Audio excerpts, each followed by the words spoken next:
H. G. Wells, Under the Knife. Published in 1896. What if I die under it?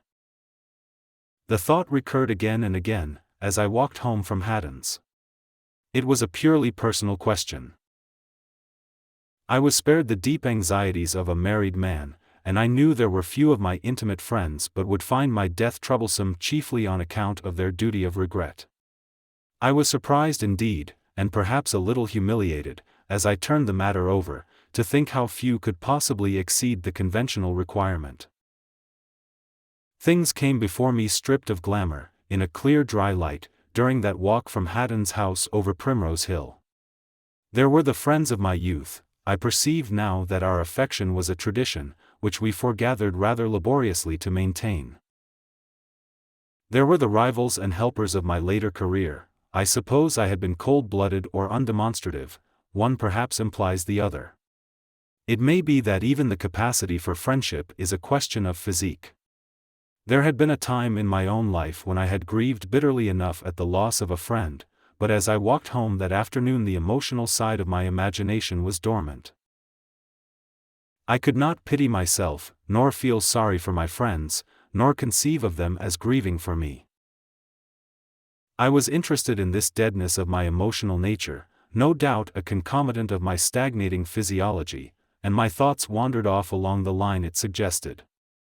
Once before, in my hot youth, I had suffered a sudden loss of blood, and had been within an ace of death. I remembered now that my affections as well as my passions had drained out of me, leaving scarce anything but a tranquil resignation, a dreg of self-pity. It had been weeks before the old ambitions and tendernesses and all the complex moral interplay of a man had reasserted themselves. It occurred to me that the real meaning of this numbness might be a gradual slipping away from the pleasure-pain guidance of the animal man. It has been proven, I take it, as thoroughly as anything can be proven in this world, that the higher emotions, the moral feelings, even the subtle unselfishness of love, are evolved from the elemental desires and fears of the simple animal. They are the harness in which man's mental freedom goes.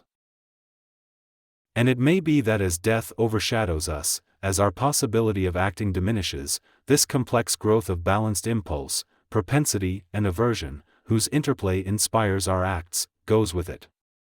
Leaving what? I was suddenly brought back to reality by an imminent collision with the butcher boy's tray. I found that I was crossing the bridge over the Regent's Park Canal, which runs parallel with that in the Zoological Gardens. The boy in blue had been looking over his shoulder at a black barge advancing slowly, towed by a gaunt white horse. In the gardens a nurse was leading 3 happy little children over the bridge. The trees were bright green, the spring hopefulness was still unstained by the dusts of summer, the sky and the water was bright and clear, but broken by long waves, by quivering bands of black, as the barge drove through. The breeze was stirring, but it did not stir me as the spring breeze used to do. Was this dullness of feeling in itself an anticipation? It was curious that I could reason and follow out a network of suggestion as clearly as ever, so, at least, it seemed to me. It was calmness rather than dullness that was coming upon me. Was there any ground for the relief in the presentiment of death? Did a man near to death begin instinctively to withdraw himself from the meshes of matter and sense, even before the cold hand was laid upon his? I felt strangely isolated without regret, from the life and existence about me. The children playing in the sun and gathering strength and experience for the business of life, the park keeper gossiping with a nursemaid, the nursing mother, the young couple intent upon each other as they passed me, the trees by the wayside spreading new pleading leaves to the sunlight, the stir in their branches. I had been part of it all, but I had nearly done with it now. Some way down the broad walk I perceived that I was tired, and that my feet were heavy. It was hot that afternoon, and I turned aside and sat down on one of the green chairs that lined the way. In a minute I had dozed into a dream, and the tide of my thoughts washed up a vision of the resurrection.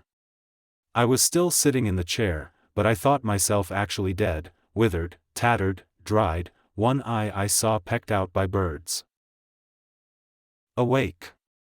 cried a voice, and incontinently the dust of the path and the mold under the grass became insurgent. I had never before thought of Regent's Park as a cemetery, but now, through the trees, stretching as far as I could see, I beheld a flat plain of writhing graves and healing tombstones. There seemed to be some trouble. The rising dead appeared to stifle as they struggled upward, they bled in their struggles, the red flesh was torn away from the white bones. "Awake!"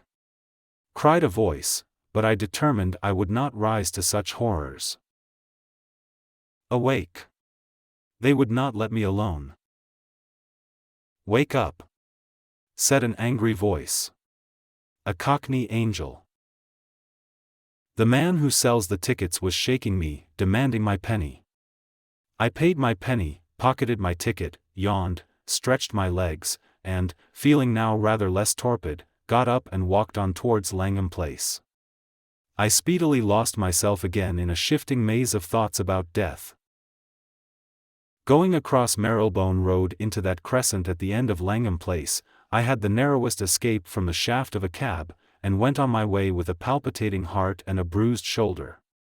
It struck me that it would have been curious if my meditations on my death on the morrow had led to my death that day. But I will not weary you with more of my experiences that day and the next. I knew more and more certainly that I should die under the operation. At times I think I was inclined to pose to myself. The doctors were coming at 11, and I did not get up. It seemed scarce worth while to trouble about washing and dressing, and though I read my newspapers and the letters that came by the first post, I did not find them very interesting. There was a friendly note from Addison, my old school friend, calling my attention to 2 discrepancies and a printer's error in my new book, with one from Langridge venting some vexation over Minton. The rest were business communications. I breakfasted in bed. The glow of pain at my side seemed more massive. I knew it was pain, and yet, if you can understand, I did not find it very painful. I had been awake and hot and thirsty in the night, but in the morning bed felt comfortable. In the night time I had lain thinking of things that were past, in the morning I dozed over the question of immortality. Haddon came, punctual to the minute, with a neat black bag, and Mowbray soon followed. Their arrival stirred me up a little. I began to take a more personal interest in the proceedings. Haddon moved the little octagonal table close to the bedside, and, with his broad back to me, began taking things out of his bag. I heard the light click of steel upon steel. My imagination, I found, was not altogether stagnant. "Will you hurt me much?" I said in an offhand tone. "Not a bit," Haddon answered over his shoulder. "We shall chloroform you. Your heart's as sound as a bell."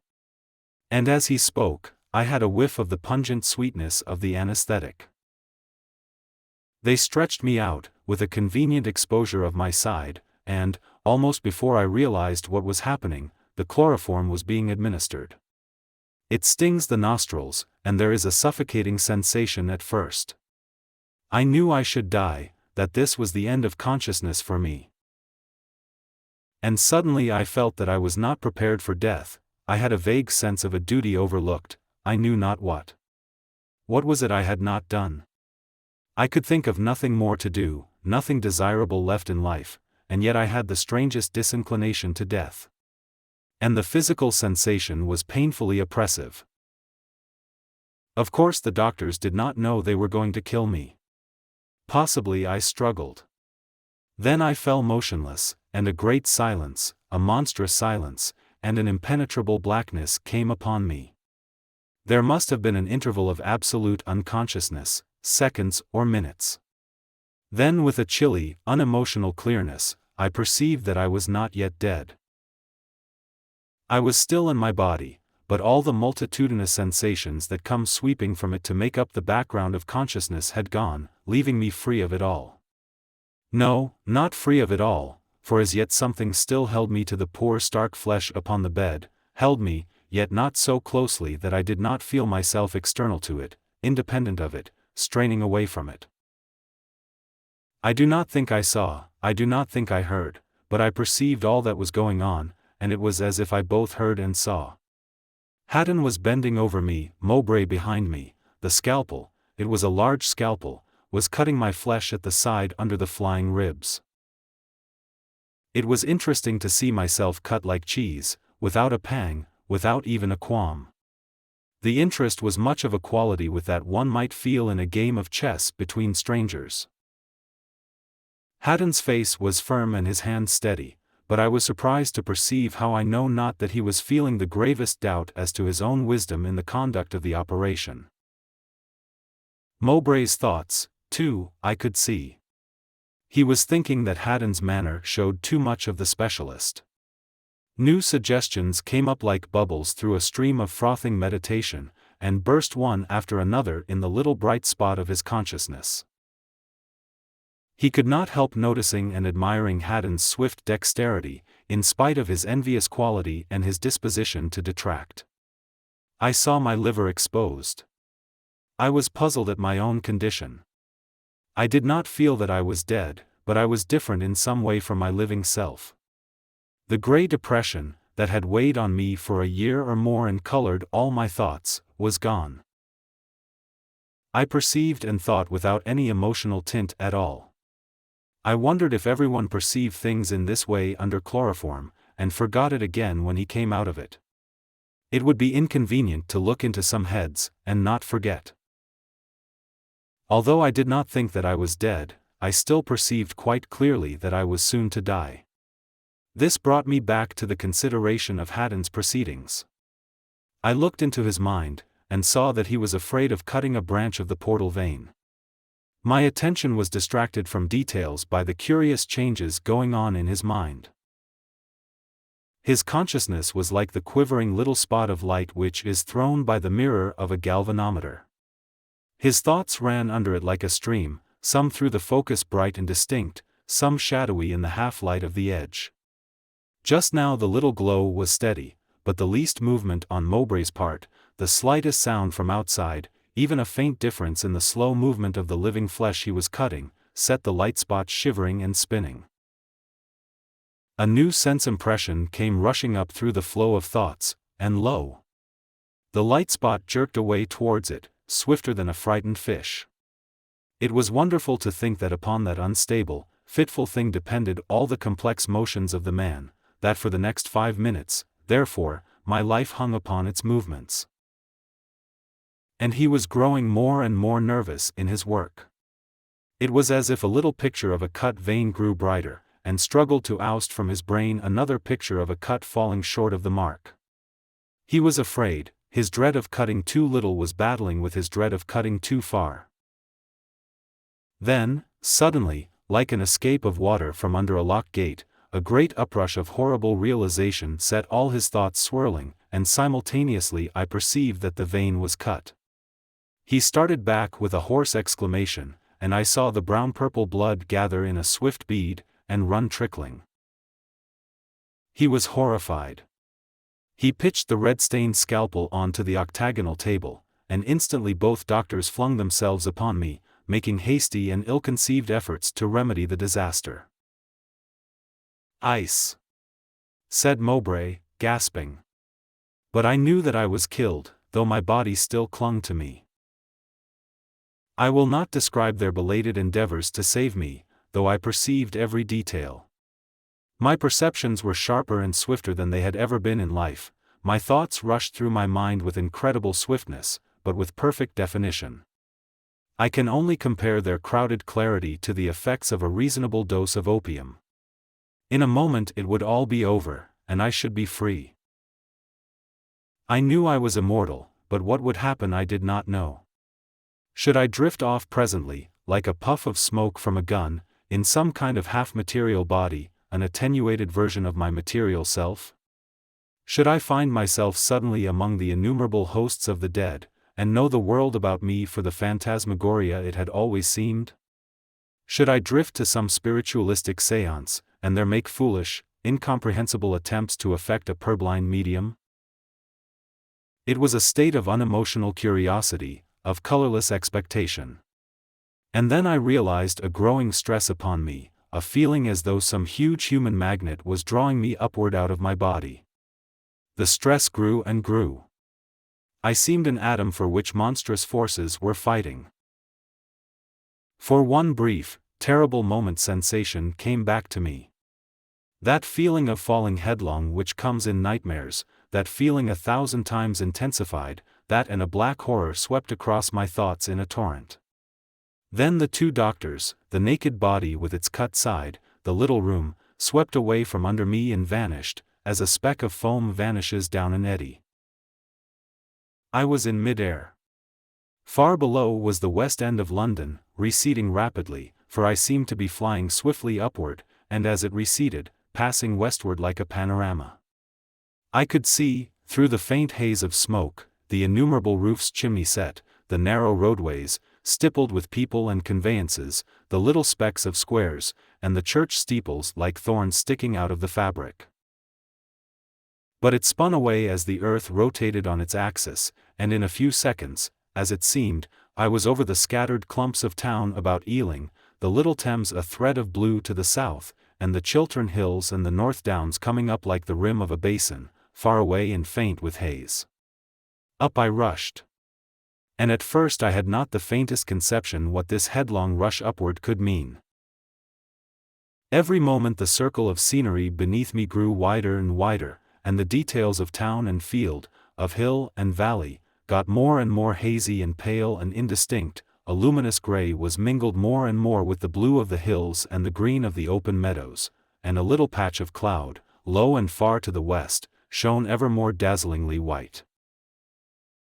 Above, as the veil of atmosphere between myself and outer space grew thinner, the sky, which had been a fair springtime blue at first, grew deeper and richer in color, passing steadily through the intervening shades, until presently it was as dark as the blue sky of midnight, and presently as black as the blackness of a frosty starlight, and at last as black as no blackness I had ever beheld. And first one star, and then many, and at last an innumerable host broke out upon the sky, more stars than anyone has ever seen from the face of the earth. For the blueness of the sky and the light of the sun and stars sifted and spread abroad blindingly. There is diffused light even in the darkest skies of winter, and we do not see the stars by day only because of the dazzling irradiation of the sun. But now I saw things, I know not how, assuredly with no mortal eyes, and that defect of bedazzlement blinded me no longer. The sun was incredibly strange and wonderful. The body of it was a disk of blinding white light, not yellowish, as it seems to those who live upon the earth, but livid white, all streaked with scarlet streaks and rimmed about with a fringe of writhing tongues of red fire. And shooting halfway across the heavens from either side of it and brighter than the Milky Way, were two pinions of silver white, making it look more like those winged globes I have seen in Egyptian sculpture than anything else I can remember upon earth. These I knew for the solar corona, though I had never seen anything of it but a picture during the days of my earthly life. When my attention came back to the earth again, I saw that it had fallen very far away from me. Field and town were long since indistinguishable, and all the varied hues of the country were merging into a uniform bright gray, broken only by the brilliant white of the clouds that lay scattered in flocculent masses over Ireland and the west of England. For now I could see the outlines of the north of France and Ireland, and all this island of Britain, save where Scotland passed over the horizon to the north, or where the coast was blurred or obliterated by cloud. The sea was a dull gray, and darker than the land, and the whole panorama was rotating slowly towards the east. All this had happened so swiftly that until I was some 1,000 miles or so from the earth I had no thought for myself. But now I perceived I had neither hands nor feet, neither parts nor organs, and that I felt neither alarm nor pain. All about me I perceived that the vacancy, for I had already left the air behind, was cold beyond the imagination of man, but it troubled me not. The sun's rays shot through the void, powerless to light or heat until they should strike on matter in their course. I saw things with a serene self-forgetfulness, even as if I were God. And down below there, rushing away from me, countless miles in a second, where a little dark spot on the grey marked the position of London, 2 doctors were struggling to restore life to the poor hacked and outworn shell I had abandoned. I felt then such release, such serenity as I can compare to no mortal delight I have ever known. It was only after I had perceived all these things that the meaning of that headlong rush of the earth grew into comprehension. Yet it was so simple, so obvious, that I was amazed at my never anticipating the thing that was happening to me. I had suddenly been cut adrift from matter, all that was material of me was there upon earth, whirling away through space, held to the earth by gravitation, partaking of the earth inertia, moving in its wreath of epicycles round the sun, and with the sun and the planets on their vast march through space. But the immaterial has no inertia, feels nothing of the pull of matter for matter, where it parts from its garment of flesh, there it remains, so far as space concerns it any longer, immovable in space. I was not leaving the earth was leaving me, and not only the earth but the whole solar system was streaming past. And about me in space, invisible to me, scattered in the wake of the earth upon its journey, there must be an innumerable multitude of souls, stripped like myself of the material, stripped like myself of the passions of the individual and the generous emotions of the gregarious brute, naked intelligences, things of newborn wonder and thought, marveling at the strange release that had suddenly come on them. As I receded faster and faster from the strange white sun in the black heavens, and from the broad and shining earth upon which my being had begun, I seemed to grow in some incredible manner vast as regards this world I had left, vast as regards the moments and periods of a human life. Very soon I saw the full circle of the earth, slightly gibbous, like the moon when she nears her full, but very large, and the silvery shape of America was now in the noonday blaze wherein, as it seemed, little England had been basking but a few minutes ago. At first the earth was large, and shone in the heavens, filling a great part of them, but every moment she grew smaller and more distant. As she shrank, the broad moon in its third quarter crept into view over the rim of her disk. I looked for the constellations. Only that part of Aries directly behind the sun and the lion, which the earth covered, were hidden. I recognized the tortuous, tattered band of the Milky Way with Vega very bright between sun and earth, and Sirius and Orion shone splendid against the unfathomable blackness in the opposite quarter of the heavens. The pole star was overhead, and the Great Bear hung over the circle of the earth. And away beneath and beyond the shining corona of the sun were strange groupings of stars I had never seen in my life, notably a dagger-shaped group that I knew for the Southern Cross. All these were no larger than when they had shone on earth, but the little stars that one scarce sees shone now against the setting of black vacancy as brightly as the first magnitudes had done, while the larger worlds were points of indescribable glory and color. Aldebaran was a spot of blood-red fire, and Sirius condensed to one point the light of innumerable sapphires. And they shone steadily, they did not scintillate, they were calmly glorious. My impressions had an adamantine hardness and brightness.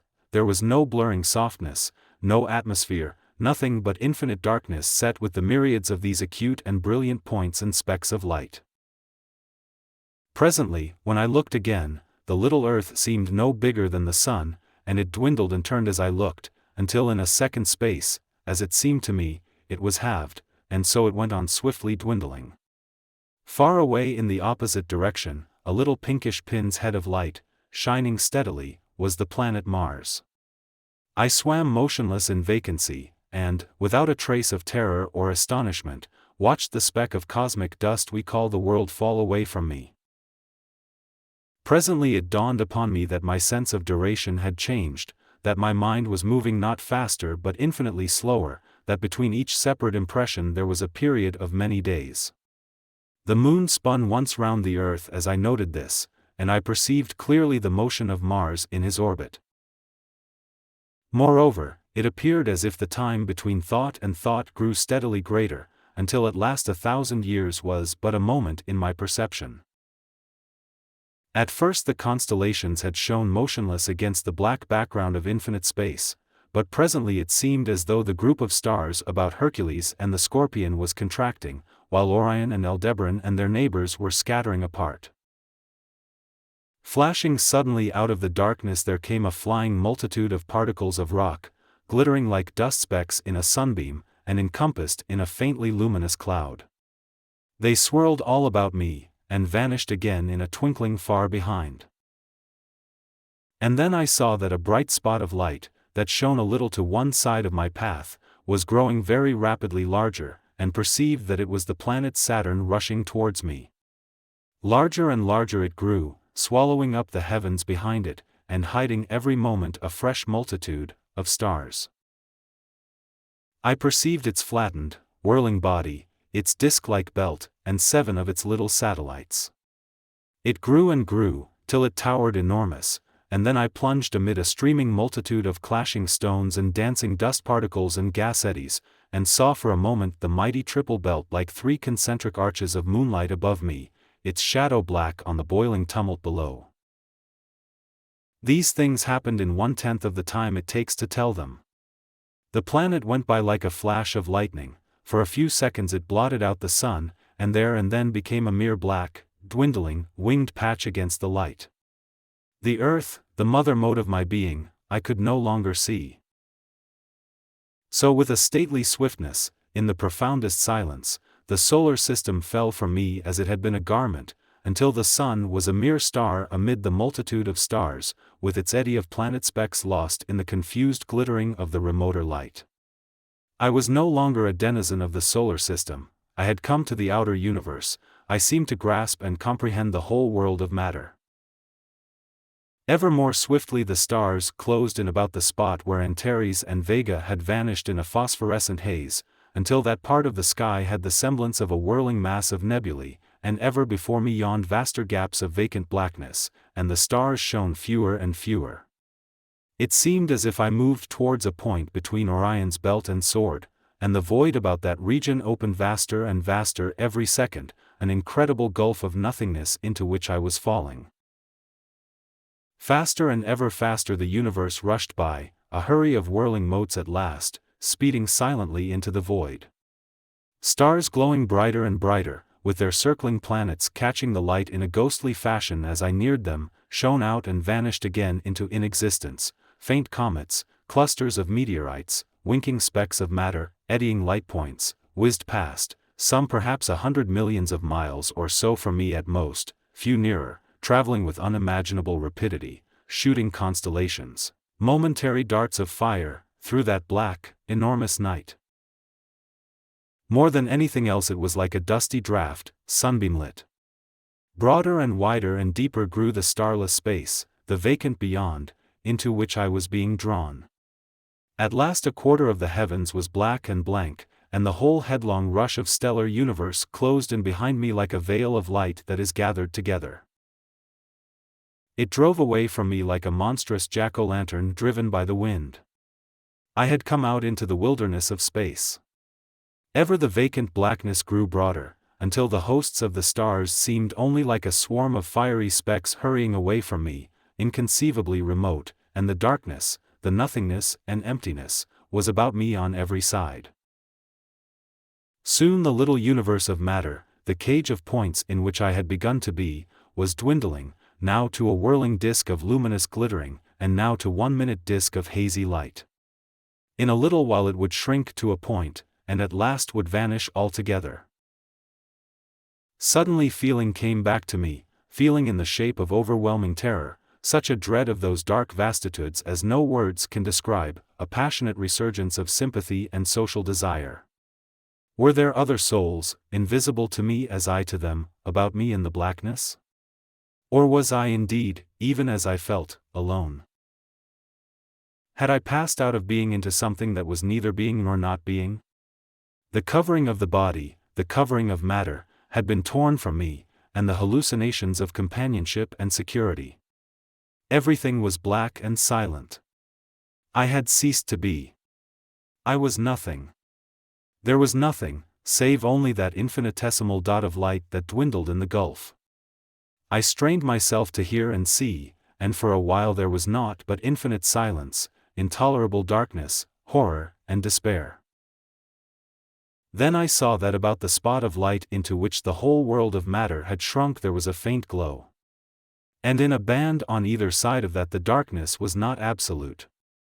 I watched it for ages, as it seemed to me, and through the long waiting the haze grew imperceptibly more distinct. And then about the band appeared an irregular cloud of the faintest, palest brown. I felt a passionate impatience, but the things grew brighter so slowly that they scarce seemed to change. What was unfolding itself? What was this strange reddish dawn in the interminable night of space? The cloud's shape was grotesque. It seemed to be looped along its lower side into 4 projecting masses, and, above, it ended in a straight line. What phantom was it? I felt assured I had seen that figure before, but I could not think what, nor where, nor when it was. Then the realization rushed upon me. It was a clenched hand. I was alone in space, alone with this huge, shadowy hand, upon which the whole universe of matter lay like an unconsidered speck of dust. It seemed as though I watched it through vast periods of time. On the forefinger glittered a ring, and the universe from which I had come was but a spot of light upon the ring's curvature. And the thing that the hand gripped had the likeness of a black rod. Through a long eternity I watched this hand, with the ring and the rod, marveling and fearing and waiting helplessly on what might follow. It seemed as though nothing could follow, that I should watch forever, seeing only the hand and the thing it held, and understanding nothing of its import. Was the whole universe but a refracting speck upon some greater being? Were our worlds but the atoms of another universe, and those again of another, and so on through an endless progression? And what was I? Was I indeed immaterial? A vague persuasion of a body gathering about me came into my suspense. The abysmal darkness about the hand filled with impalpable suggestions, with uncertain, fluctuating shapes. Then, suddenly, came a sound, like the sound of a tolling bell, faint, as if infinitely far, muffled, as though heard through thick swathings of darkness, a deep, vibrating resonance, with vast gulfs of silence between each stroke. And the hand appeared to tighten on the rod. And I saw far above the hand, towards the apex of the darkness, a circle of dim phosphorescence, a ghostly sphere whence these sounds came throbbing, and at the last stroke the hand vanished, for the hour had come, and I heard a noise of many waters. But the black rod remained as a great band across the sky. And then a voice, which seemed to run to the uttermost parts of space, spoke, saying, "There will be no more pain." At that an almost intolerable gladness and radiance rushed in upon me, and I saw the circle shining white and bright, and the rod black and shining, and many things else distinct and clear. And the circle was the face of the clock, and the rod the rail of my bed. Haddon was standing at the foot, against the rail, with a small pair of scissors on his fingers, and the hands of my clock on the mantel over his shoulder were clasped together over the hour of 12. Mowbray was washing something in a basin at the octagonal table, and at my side I felt a subdued feeling that could scarce be spoken of as pain. The operation had not killed me. And I perceived, suddenly, that the dull melancholy of half a year was lifted from my mind.